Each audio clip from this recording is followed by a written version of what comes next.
Assalamualaikum warahmatullahi wabarakatuh. Apa kabar anak-anakku sekalian? Semoga hari ini kita senantiasa diberikan kesehatan dan penuh semangat. Hari ini kita akan belajar matematika tentang materi pecahan biasa, pecahan campuran, pecahan desimal, dan terakhir persen. Mari kita mulai pembelajaran kita dengan membaca basmalah. Bismillahirrahmanirrahim. Pecahan biasa. Tahukah kalian, pecahan biasa adalah pecahan yang hanya terdiri atas pembilang dan penyebut. Pecahan biasa terdiri dari dua bagian, yaitu pecahan murni dan pecahan tidak murni. Pecahan murni adalah jika angka pembilang lebih kecil dari penyebutnya. Contoh 10/21 dan 11/45. Sedangkan pecahan tidak murni adalah jika angka pembilang lebih besar dari penyebutnya. Contoh 7/5 dan 21/11. Kita lanjutkan dengan pecahan campuran. Tahukah kalian, pecahan biasa yang dapat diubah menjadi pecahan campuran adalah pecahan tidak murni. Jika angka pembilang lebih besar dari penyebutnya, maka pecahan tersebut dapat diubah menjadi pecahan campuran. Langkah-langkah menyederhanakan pecahan campuran menjadi pecahan biasa. Contoh, 1/2 sama dengan 1 ditambah 1/2. Jadi kita uraikan ya. Di 1/2 sama dengan satunya kita ubah ke dalam bentuk pecahan biasa, yaitu 2/2 ditambah 1/2.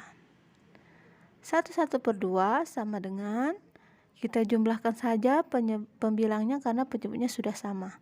2 tambah 1/2 jadi sama dengan 3/2. Tahukah kalian mengubah pecahan campuran menjadi pecahan biasa dengan cara jika ada C/A/B sama dengan C kali B tambah A/B. Contoh 1/2 sama dengan, kita tulis penyebutnya 2, kemudian kita kalikan 1 dikali 2 ditambah 1. Jadi sama dengan penyebutnya kita tulis 2. 1 kali 2 sama dengan 2, kita tambahkan 1. Jadi sama dengan 2 tambah 1 sama dengan 3 per penyebutnya yaitu 2. Pecahan desimal. Tahukah kalian, pecahan desimal adalah pecahan yang penyebutnya adalah 10, 100, 1000, dan seterusnya. Pecahan desimal biasanya ditandai dengan tanda koma. Pecahan biasa menjadi pecahan desimal. Kita akan menentukan 3/4 menjadi pecahan desimal. Kita akan mencari 3/4 menggunakan cara 1. Jadi 3/4-nya kita tentukan dia menjadi 1/100 karena 10 tidak bisa ya. Jadi 4 dikali 25, jadi pembilangnya kita kalikan 25 juga. Jadi hasilnya 75. Di 0,75. Sekarang kita gunakan cara 2. 3 dibagi 4 tidak bisa, jadi kita tambahkan 0 buat sama dengan 0, 30 bagi 4 itu 7. 7 kali 4 28, kita kurangkan 0 kurang 8 tidak bisa, kita pinjam ke sebelahnya dari 10, kita coret jadi 2. 10 kurang 8 sama dengan 2. 2 bagi 4 tidak bisa, tambahkan 0. 20 bagi 4 sama dengan 5. 5 kali 4 sama dengan 20. Kita kurangkan sama dengan 0. Jadi 3/4 sama dengan 0,75. Biasa menjadi pecahan desimal dari 5/20. Kita akan cari menggunakan cara 1, yaitu dengan cara mengalihkan, membuat penyebutnya itu per 10 atau per 100 atau dan seterusnya. Karena 20 berarti tidak bisa per 10 ya. Jadi kita gunakan 1/100. Jadi 20 dikali berapa sama dengan 100? Ya dikali 5. Jadi penyebutnya dikali ke 5, pembilang kali 5. Jadi penyebutnya 25, pembilangnya 100. Jadi kita jadikan dua angka di belakang koma ya. Jadi 0,25. Kan menggunakan cara 2. 5 dibagi 20 tidak bisa, kita tambahkan 0, jadi sama dengan 0, jadi 50 dibagi 20 sama dengan 2. 2 dikali 20 sama dengan 40. Kita kurangkan 50 dikurang 40 sama dengan 10. 10 tidak bisa dibagi 20, kita tambahkan 0. 100 bagi 20 sama dengan 5. 5 kali 20 sama dengan 100. 100 kita kurangkan 100 sama dengan 0. Jadi 5/20 sama dengan 0,25 persen. Pecahan per 100. Tahukah kalian persen biasanya dilambangkan dengan tanda, lihat itu tandanya ya. 70% dapat ditulis dan disederhanakan menjadi 7/10. Bagaimana penulisan pecahan dari 45% dan pecahan sederhananya? Berapa persenkah pecahan 1/10 dan 17/25? 10% dapat ditulis dan disederhanakan menjadi 7/10. 70% sama dengan 70/100. 70/100 sama dengan 70/100-nya kita bagi dengan bilangan yang sama, jadi akan sederhana, yaitu kita bagi 10.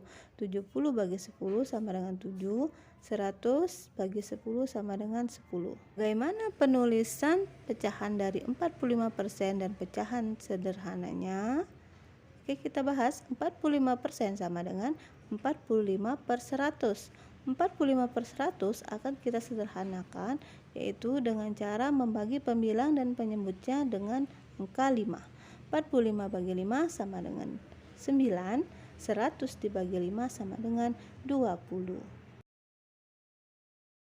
Berapa persenkah pecahan 1/10? Jadi 1/10 ini akan kita jadikan dia penyebutnya 100. Jadi 10 kali berapa 100? 10 kali 10. Jadi kalau penyebutnya kali 10, pembilangnya dikali 10 juga. 1 kali 10, 10, dapatlah 10/100. 10/100 sama dengan 10%. Berapa persenkah pecahan 17/25? 17/25 ini akan kita jadikan per 100. Jadi 25 kali berapa, hasilnya 100. Jadi 100 bagi 25 sama dengan 4. Kalau penyebutnya dikali 4, jadi pembilangnya dikalikan 4 juga. 4 dikali 7 sama dengan 8, simpan 2. 4 kali 1, 4 ditambah 2 jadi 68/100. Jadi 68/100 sama dengan 68%. 68%, berapakah desimalnya? Jadi desimal dari 68% sama dengan 68/100. 68/100 berarti ada dua angka di belakang koma. Jadi kita tulis 68, kita tambahkan 0, di depannya. 68,5%, berapakah desimalnya? 68,5% itu sama dengan 68,5/100. Sekarang kalian perhatikan pembilangnya, yaitu 68,5. Komanya ada di depan angka 5. Kalau per 100, gerakkan saja komanya 2 angka ke kiri. Jadi dia akan maju 2 langkah, komanya jadi 0,685. Demikian penjelasan materi kita hari ini. Kalian kerjakan halaman 29, nomor 1 sampai nomor 4. Selamat mencoba. Untuk hari ini kita cukupkan dengan melafazkan hamdalah. Alhamdulillahirabbil alamin. Akhir kata, wassalamualaikum warahmatullahi wabarakatuh.